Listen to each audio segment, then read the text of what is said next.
All right, everyone. Hi. Thanks for your patience. We had a few issues with the audio, but it's all sorted out now. Actually, if you give us a thumbs up in the comments that you can hear me, and Ruth, maybe just say something for a moment Yes, good morning, everybody.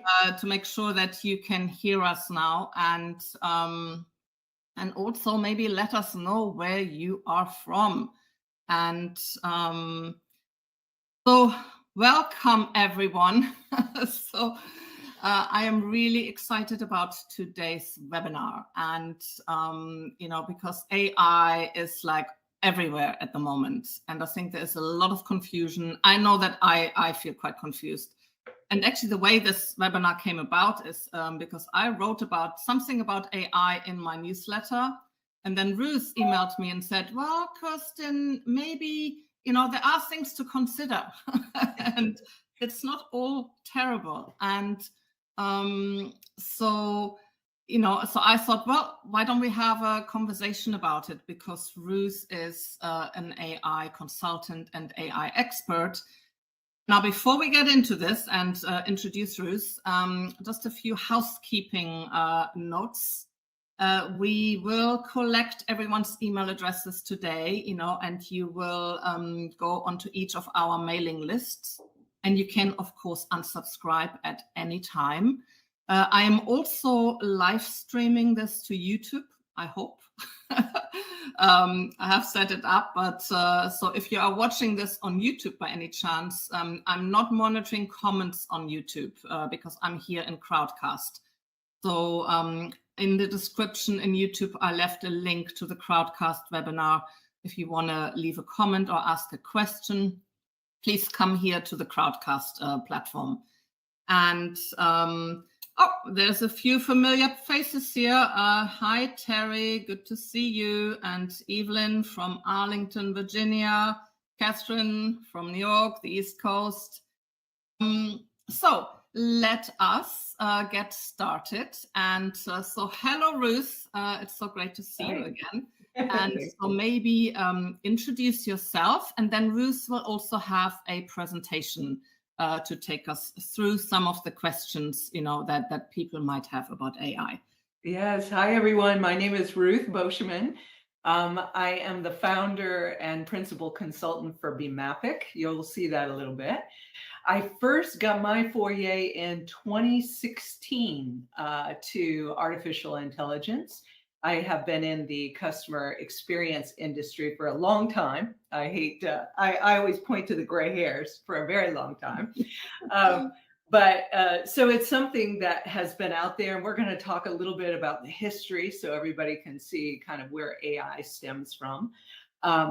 But even before I get into all about me, I want to start the conversation by saying I understand that there is a lot of concerns and fears, and I've seen some of the questions that have been raised, and all good things. I mean, all important topics.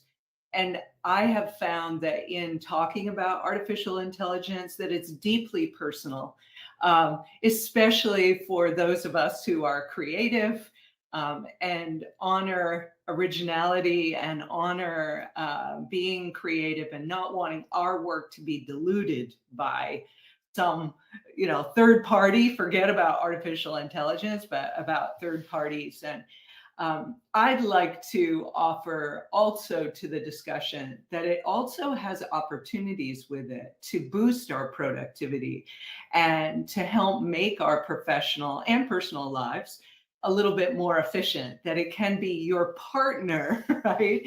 Think of it more as a tool versus just as something that's going to take over. And certainly we hear a lot of that. But I think it's an important thing to also look at it as not just a competitor to ours, but also a way to boost our productivity and creativity. So, well, and I think, AI is here to stay. It's not yes. going to go away, So Yeah. I think we're going to have to find a way to live with it and to accept it on some level. Yeah.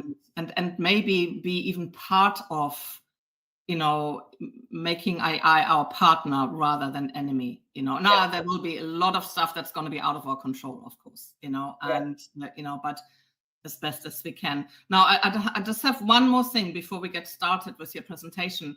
Guys, if you look in below our screens, there is a green button that says links, and that is where you can access a document, where we will have some links and some more information as well.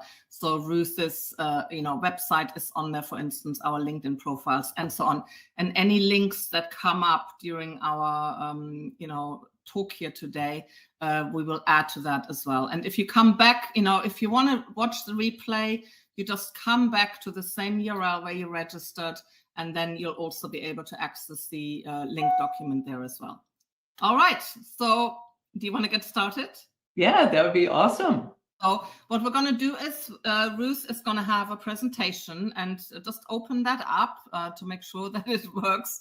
And then I'll put us into the wing. So we tested this earlier and it worked. So here we go. Pause. There we go. Okay, and I'm going to put us in the wing. Okay. Awesome.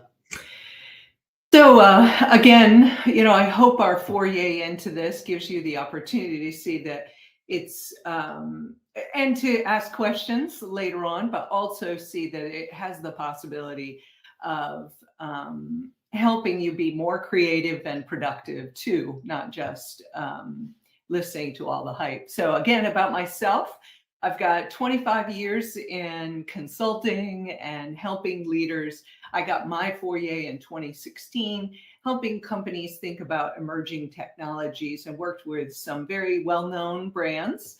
But that was my introduction to kind of artificial intelligence and helping people, especially in the customer experience world, navigate some of those things. So let's continue on. A couple of things about the agenda. I'm going to first talk about some of the AI fundamentals, a little history lesson, some language that we hear often. I find it really important to get a base foundation because sometimes these words are used a lot, and just making sure we both are talking about the same thing. Talk about some content creation applications, just from a generic overall view. How do we maintain our humanity? I'll talk a little bit about ethics, and then how you might create things from your own view of AI related to that. And then we'll talk about some small business strategies, and then next steps, and open it up for Q&A.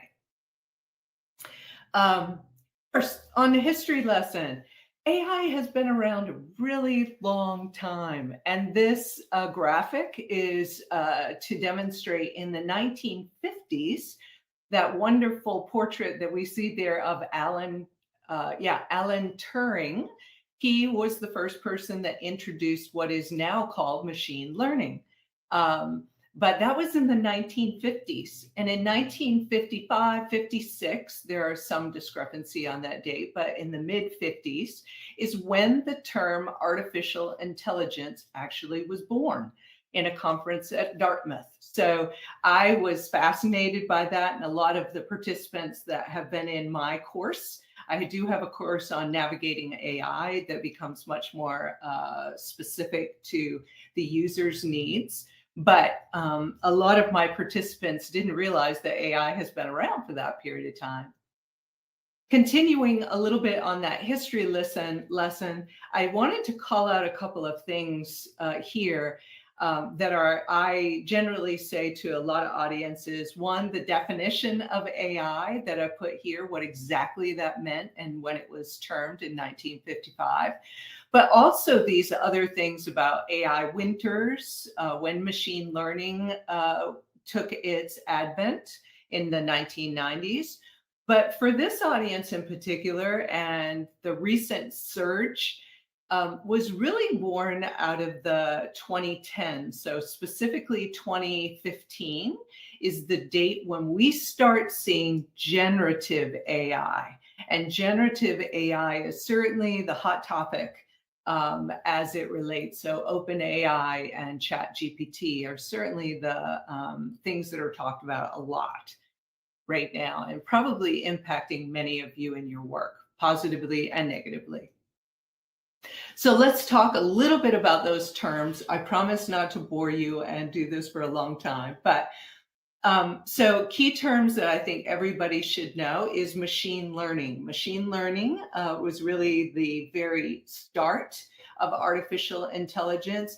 And I always like to liken it to think about when you might have learned, or people that you're learning a new language and you're using flashcards. So think about it as the computer or systems were shown pictures of balls or cats or something of that nature, cars, and they just showed a lot of different cars and a lot of parts to those cars, all in an effort to teach it that when you look at this kind of a picture, it equals a car or it equals a cat. Deep learning and neural networks were the next big thing as artificial intelligence was born, and these are breaking down those images into thinking again like language. Now you're taking the words and putting them in syllables. You're doing parts of sentences, talking about the differences between verbs and adjectives, right, and nouns. And now becomes much more complex, but it does afford the system to do that deep learning. So it now imitates, this is where sometimes the language can be kind of odd, is it imitates the human brain and the structure. And the visual that's here with those round circles, the visual here is the idea of saying that when you put input into a system, like an AI system, there's a hidden layer that is there, those green circles. That hidden layer is the layer that then is trying to pair things together. And this is a very simplified view. Imagine millions and billions, and in fact, trillions of data points that are going into a system in order to make an output. I don't think we all, or maybe I have learned over this period of time with the advent of artificial intelligence, just how complex it is to teach someone a new language. And now you're taking all those data points in order to teach the system, if you will, neural networks, just the nuances of how language, or in this case, how you get artificial language, right, to have an output. So to get that output, it also, for those of us who have used some of like ChatGPT, when you notice that this time I put in a prompt, and the prompt this time yields X for a result, but next time it produces another result. Part of the reason is those hidden layers and all the algorithms that go into a neural network and that output. So to that end, generative AI, the last item on here, is generating new, realistic, and I put that in quotes, data based on the patterns that it has in the data that was provided to the system. So many of us think about, again, a ChatGPT or other systems of that nature as being generative AI. So you put in language, human language, and that output, and I'm showing you a model of large language models, but they can understand and generate human language text, or it could be text or videos or music or some outputs, but they understand that human language. So as many of us have heard, these large language models can understand and generate text or content from these models. Important to note, it takes a lot of data.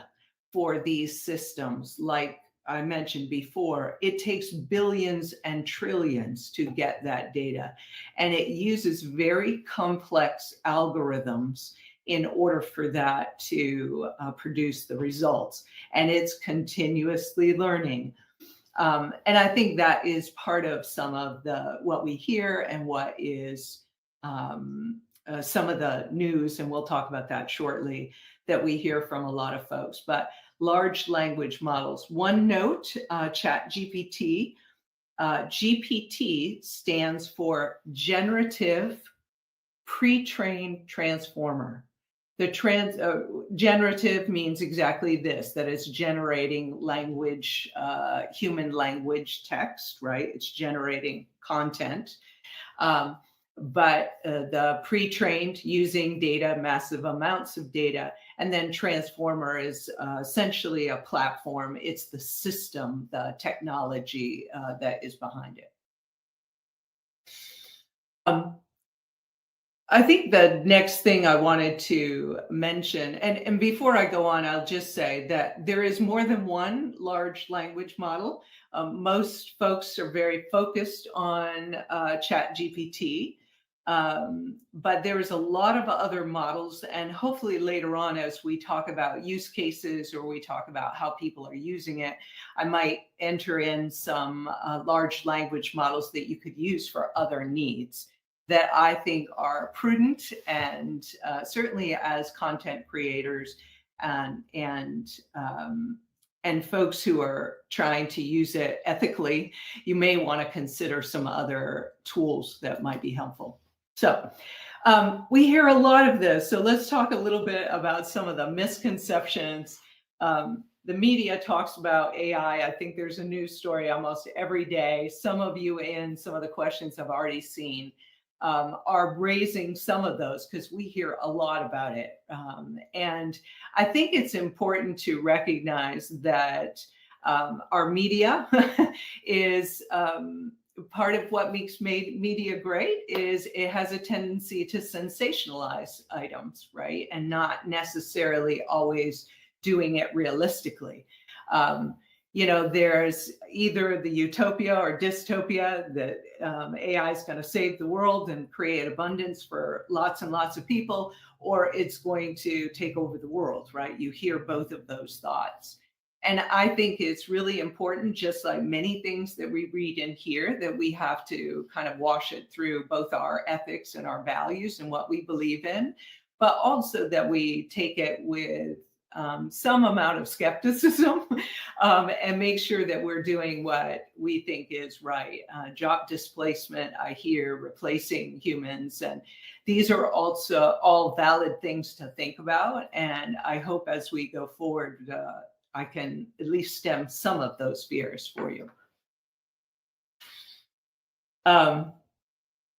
So let's talk about some practical applications for you. I wanted to just quickly touch on some of the misconceptions, but then quickly go over into how you might want to be using it. And you may not realize how much AI you're already using, right? So AI, I've given some, tried to summarize as best as possible in content creation, but content personalization and engagement.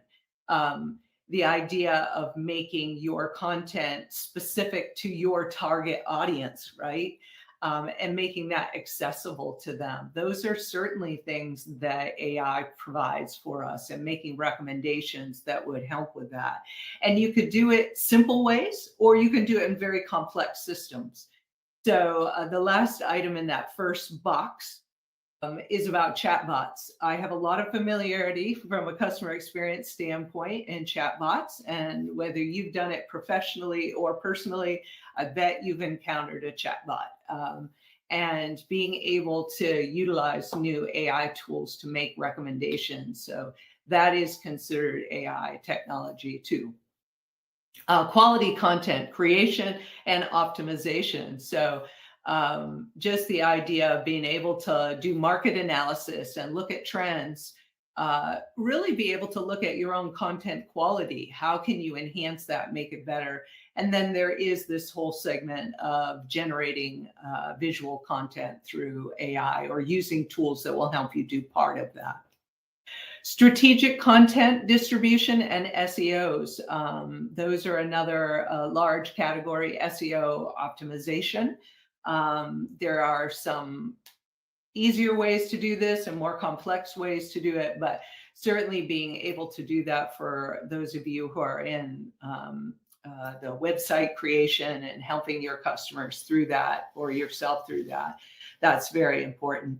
And then lastly, data-driven content strategies, really looking at predictive analysis, audience analysis, and insights. So I think those are some of the practical ways. And again, I will make the caution here that I recognize that all of us are in a different spot, what our needs are, but those are some broad categories that I think are really important for AI when it comes to content creation. Again, I'm going to go back to the media and what it's sparked for an ethical debates, everything from misinformation to disinformation, bias and discrimination, transparency and explainability, especially when it comes to algorithms. That means that how does the system create X for an output and making sure that's transparent to any users or customers.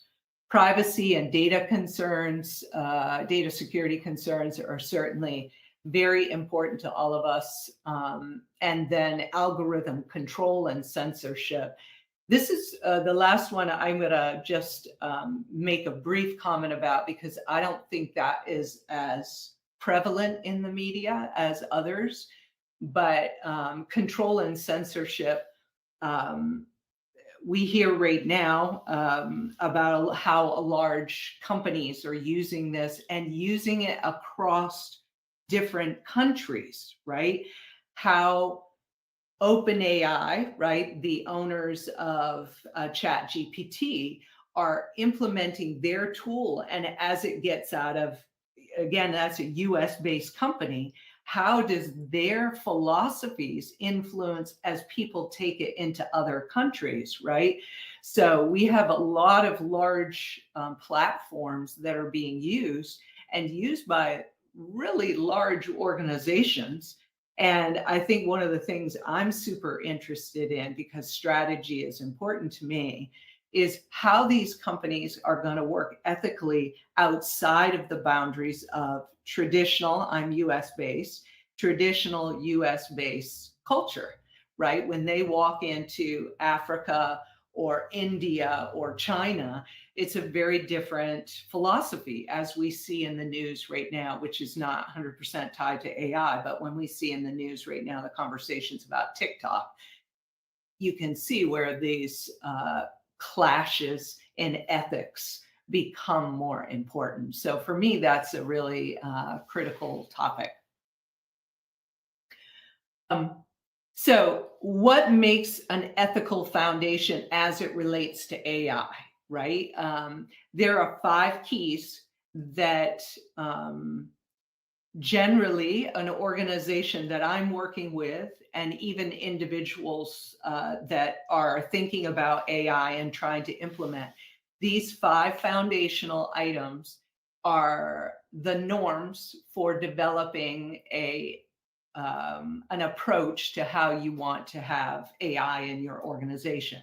Transparency, fairness and non-discrimination, privacy and data protection, safety and security, and accountability and responsibility.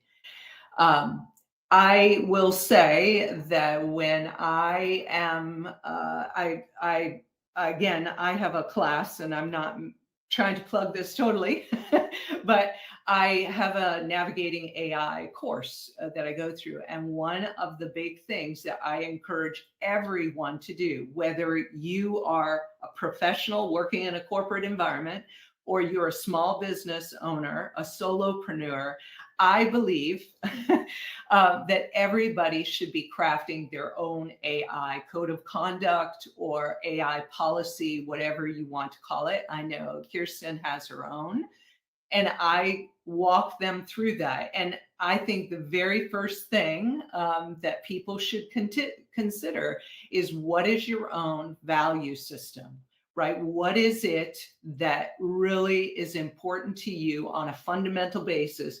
Forget about the topic of AI, and make sure that you're building your foundation of AI or other technologies that you may use, and base it on that. I think it's a really important exercise. If people are interested in using this methodology, I certainly can provide a separate resource for that. But I walk people through that, and I have, thank you, Kirsten, I have also provided my own AI code of conduct that is on my own website. So I do have a link to that, and it includes all 5 of those critical aspects that I believe everybody should incorporate in their stance on AI. So when it comes, next hot topic, and we can certainly come back to some of these subjects, is about AI and intellectual property.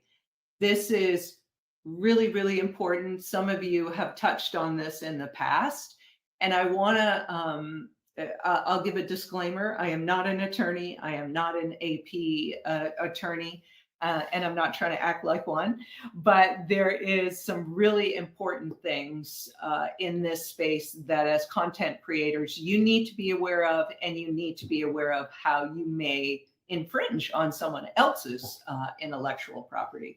So who owns AI generated creations? And I am going to, if I'm distracted, it's because I want to get exactly the language that the US Copyright Office has declared in the last year. So the US Copyright Office does not grant copyright protection to works created solely by AI due to the lack of human authorship required by copyright law. So this means that AI generated art, music, text at this point, right, in 2024, it cannot be copyrighted.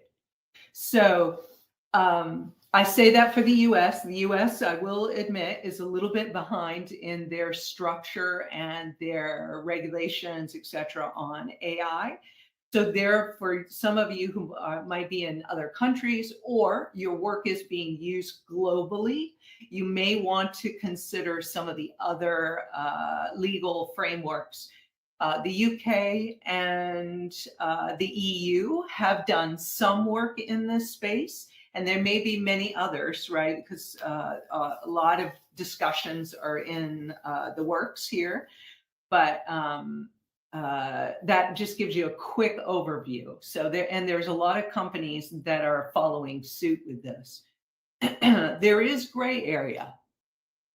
I have been asked, or in discussions before, prompts, right? So the input that goes into a generative AI tool, that can be copywritten.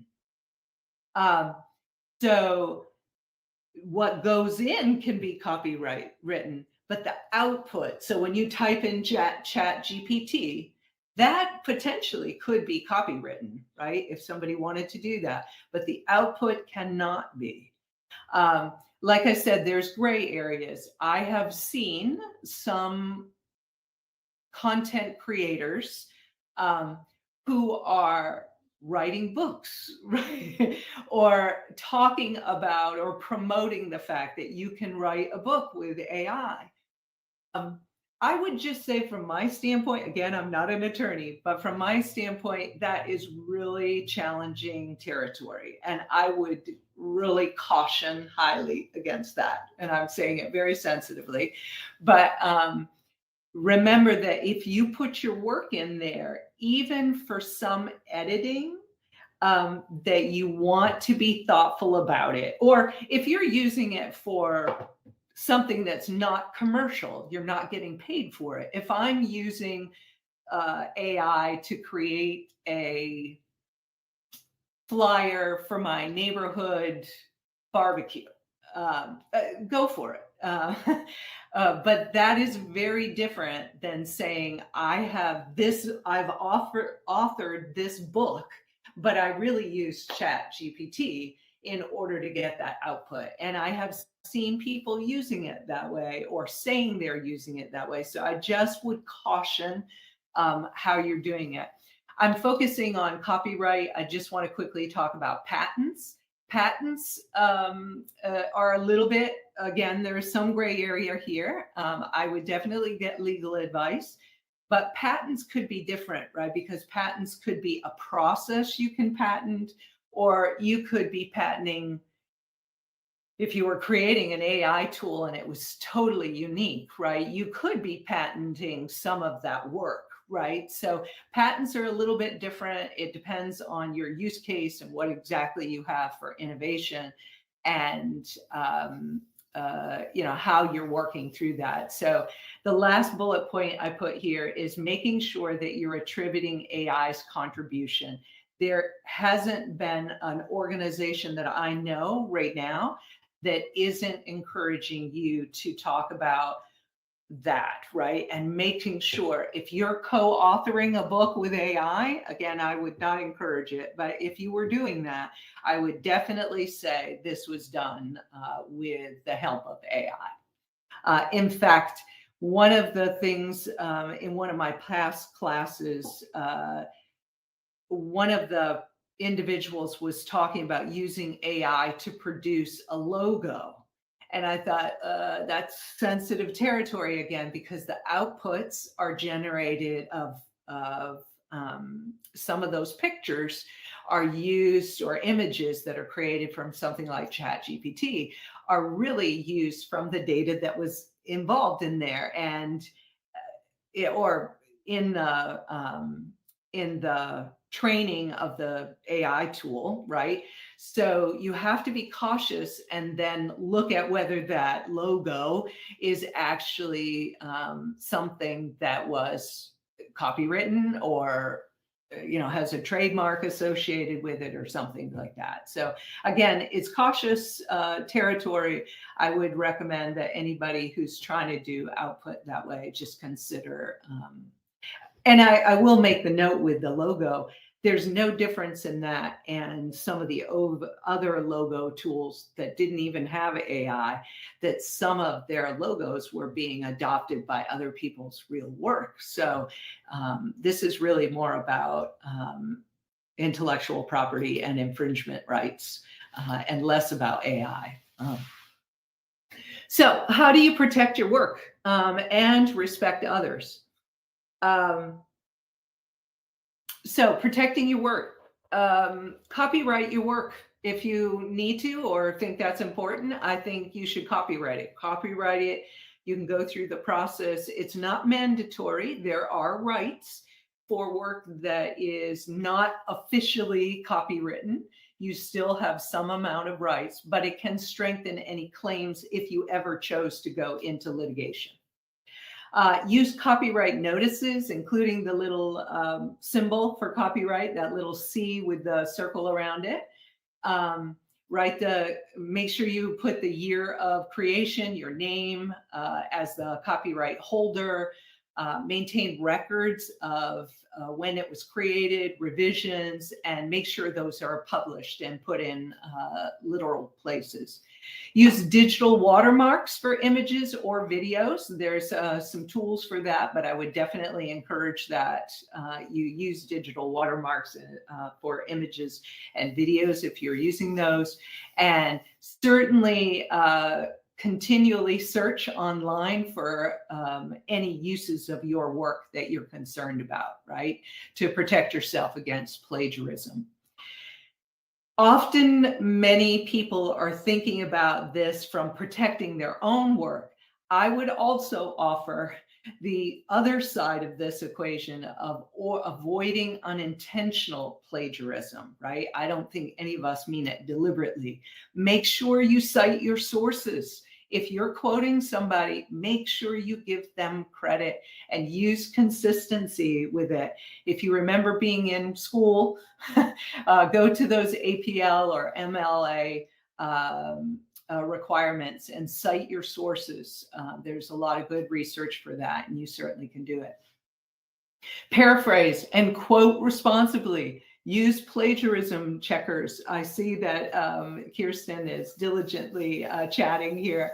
So use Grammarly and other tools like that, and understand fair use, and making sure that you're really, fair use is the idea. It limits, I can talk about your work and criticize, I'm not going to, but criticize, comment, or use it for education. But I also have to properly cite those sources.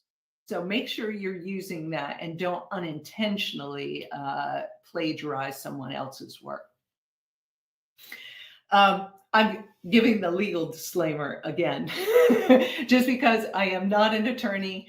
If you have, I'm certainly willing to discuss some high level, but if you have a specific concern, it's worth getting legal counsel. There are some recent, how can I put this sensitively? There are some attorneys that are presenting themselves in the age of AI and who are marketing themselves a lot to encourage you to go to their sessions. But any lawyer that you have that's familiar with AP rights and infringement could be a good resource for you. So that was my disclaimer.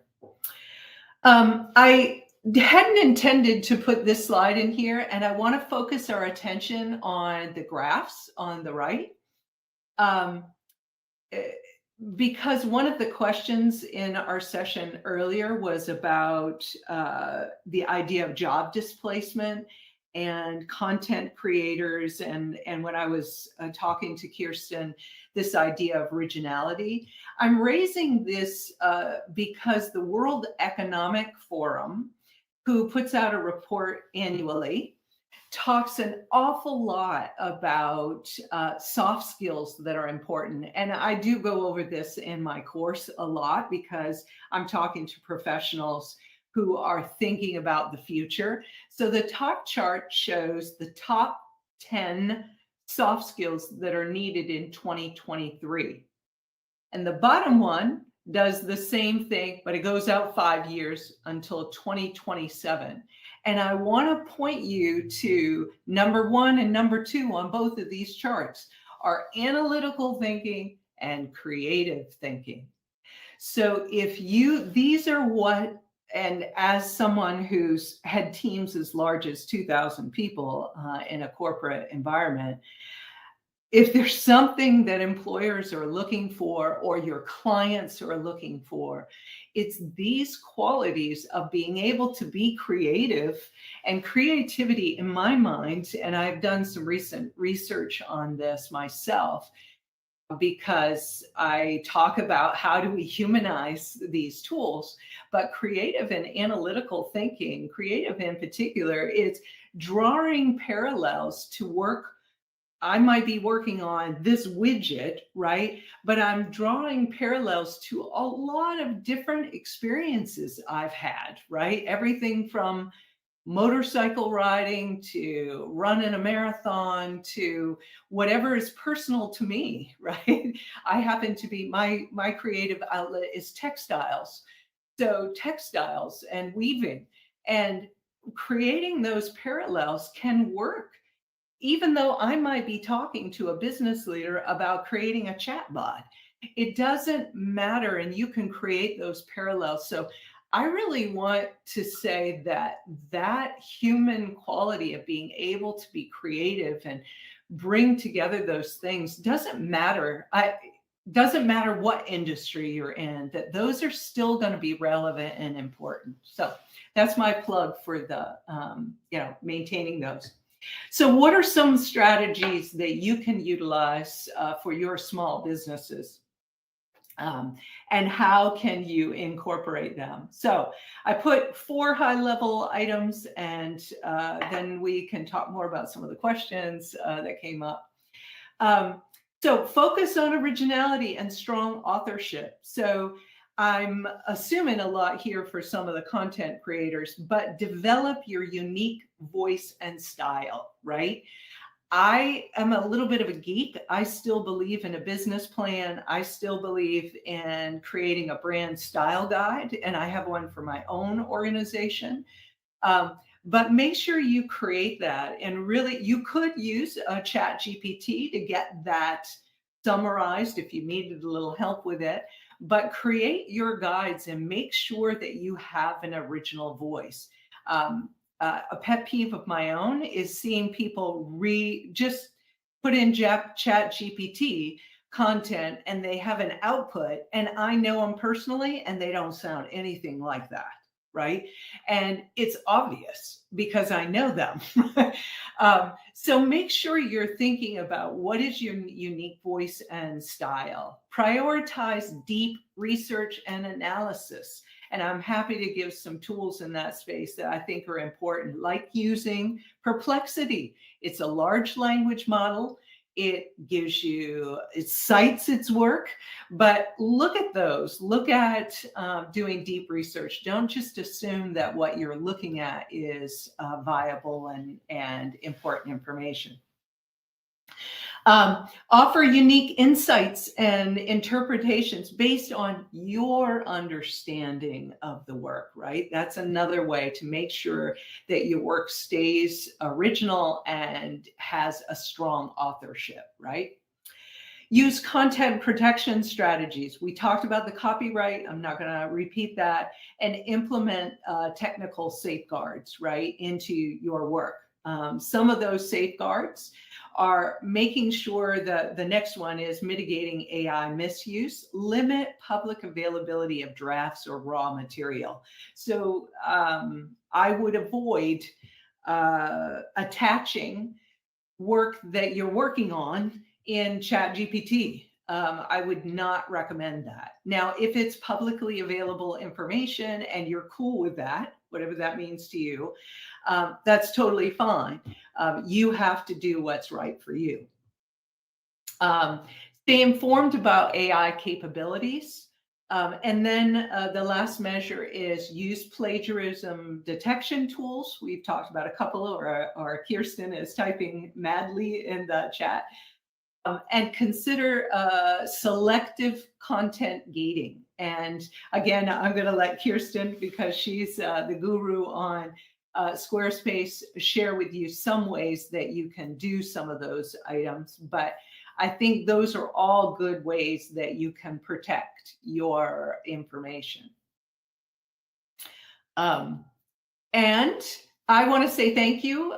My name is here, my email address, and Kirsten has linked an article for you. And then I'm going to open it up for questions.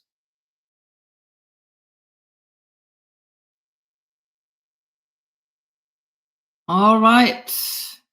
Okay, let me remove that. Okay, well, this was great. I actually learned a lot.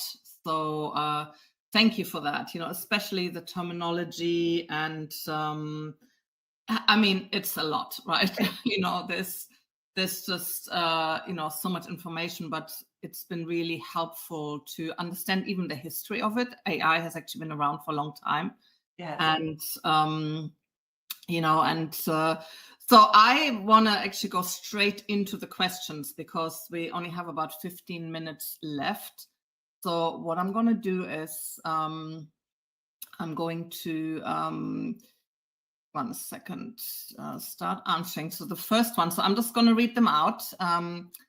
So Jean is asking, is there a way to future-proof online content from scraping, by AI companies looking for free and expensive content? Now, Ruth just mentioned, if you use Squarespace, there is actually a setting in there where you can, disable scraping from ChatGPT and from the known companies. I mean, I don't think it's going to be like 100% protection.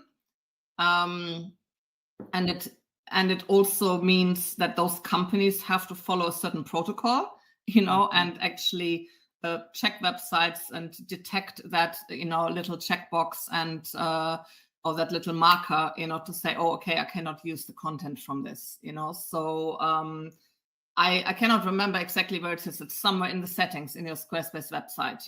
Google it if you're not sure. And I'm pretty sure other platforms have something similar as well.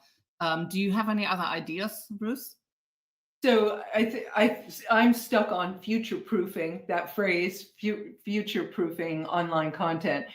And unfortunately, there is no tried and true one way to do it that's going to mean you'll never have to deal with this again, right?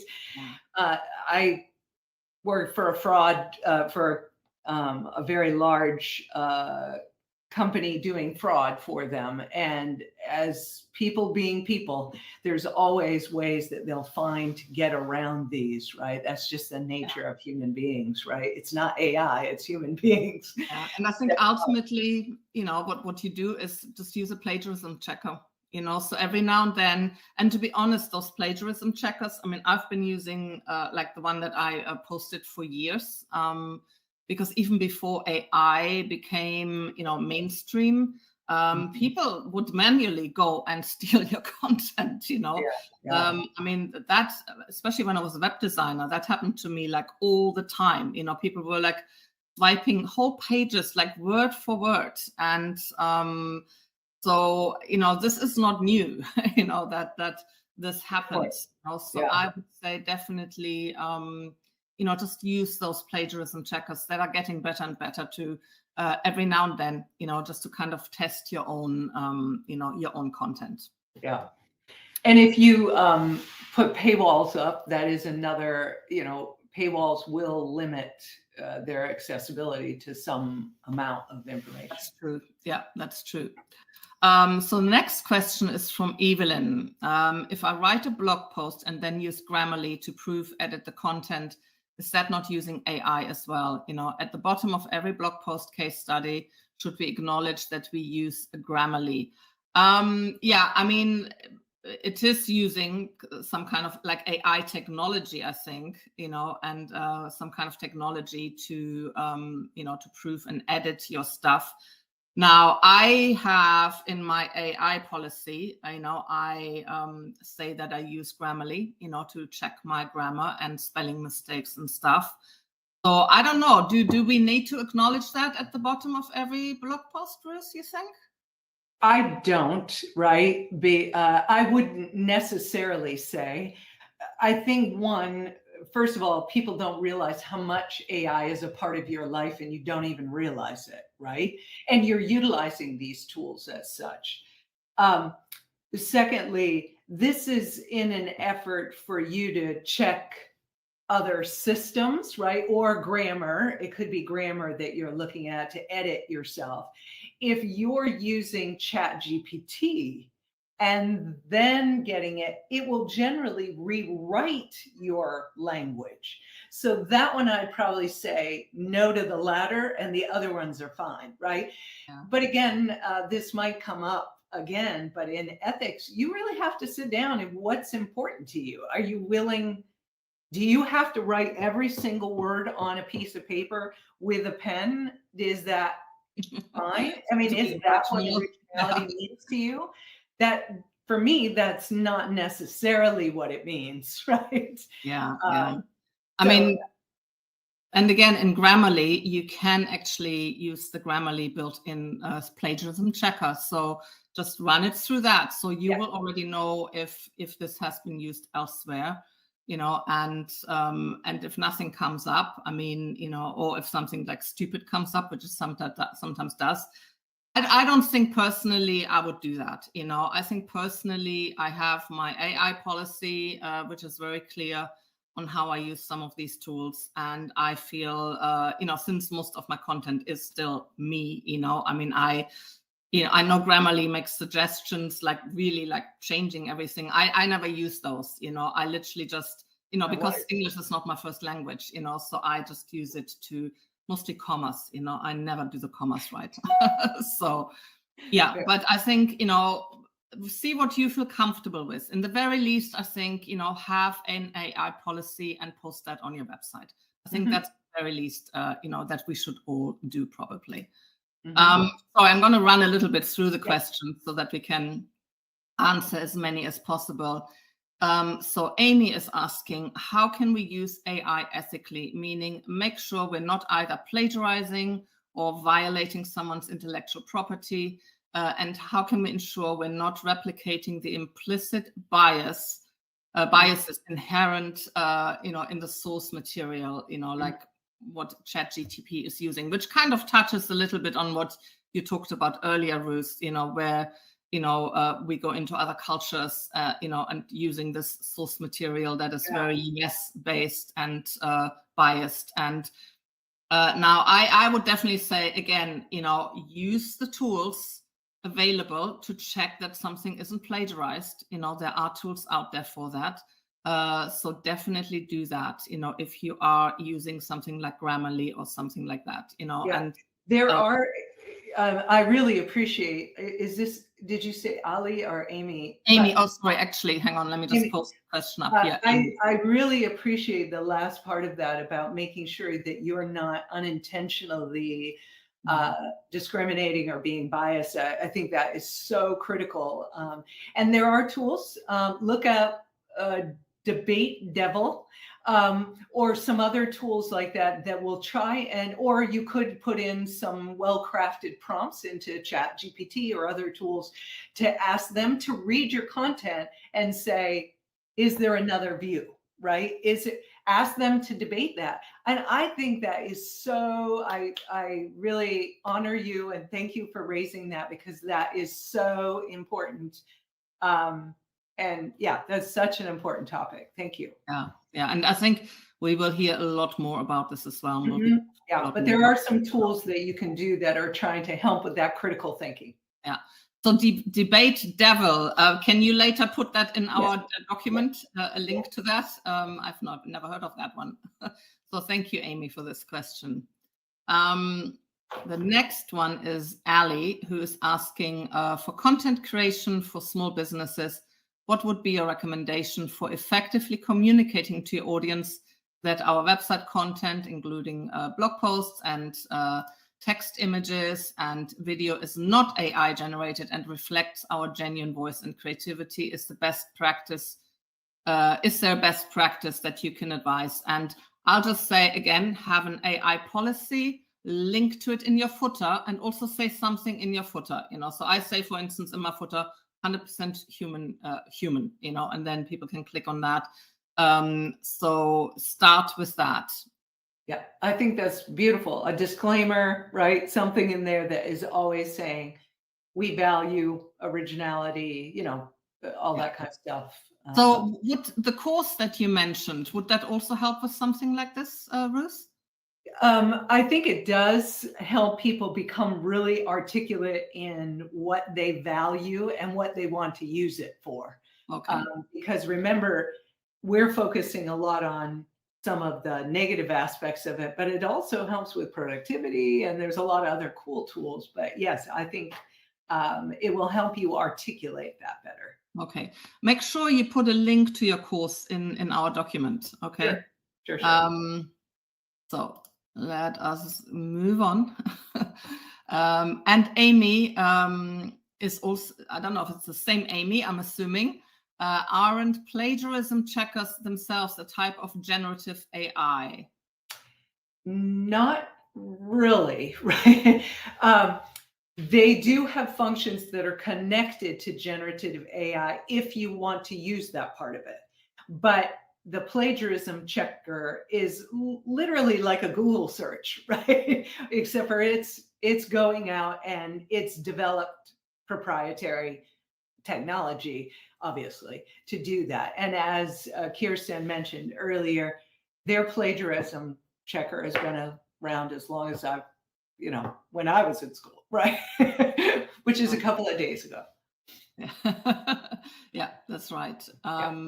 They do have an aspect of generative AI to them. They've tied it to, I would gamble they tied it to OpenAI, because many of them have API feeds now. Right. Okay. So No, Naomi is asking, as a virtual assistant that specializes in supporting business owners with creative services like Squarespace designers, graphic design, photography, marketing, where do you feel AI will reshape my offering in the future? I'm guessing, I'm trying to ask, should I be worried I'll be replaced? And should I start preparing now to learn a trade or job completed in person and with my hands? So how would this affect my job, basically, like as a virtual assistant? Yeah. So I did see that question, and I think all of our jobs are going to require us to be more educated in AI tools and how we can implement them in our own work. But it will never negate the need for creative thinking, strategy. How do you operationalize this information, right? How do I put that together? I still, right, as a business owner, would be looking for a graphic designer to help me figure out, how does this work with my overall business plan? You can never take that away. AI could spit something out, but if you've ever worked with the prompts in ChatGPT, they don't give you the answer you need right then, right? And that's where some people get very frustrated. We'll always need creative folks that will help us, like I said, operationalize, strategize to make the best effort. And plus, you have more than one client, likely, and you've seen best practices that have tangible, actionable results. And that you can't get from just ChatGPT. Right. I mean, it's your experience, it's your knowledge of what you've seen, and it's your ability to bring together everything, and just know what to do, Right.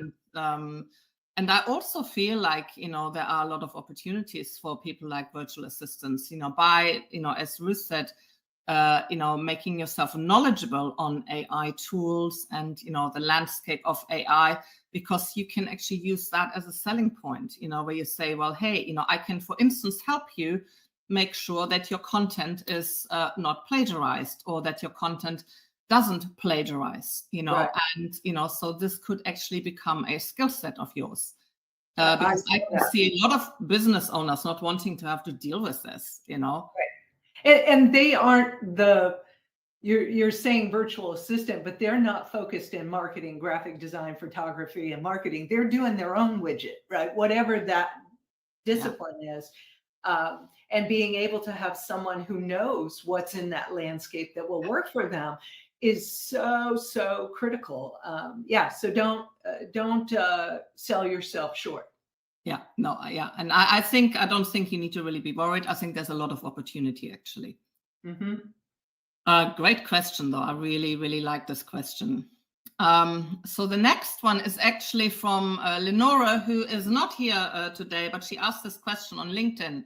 And I think it's a good one too, So she says, please forgive me for raining on your parade, but please consider this guy, Gary McGovern, who is an advocate for, actually, let me share this here, for Earth environment, and who posts frequently about it and talks about, the huge unsustainable energy cost of AI, and how AI and sustainability concerns are basically 100% incompatible.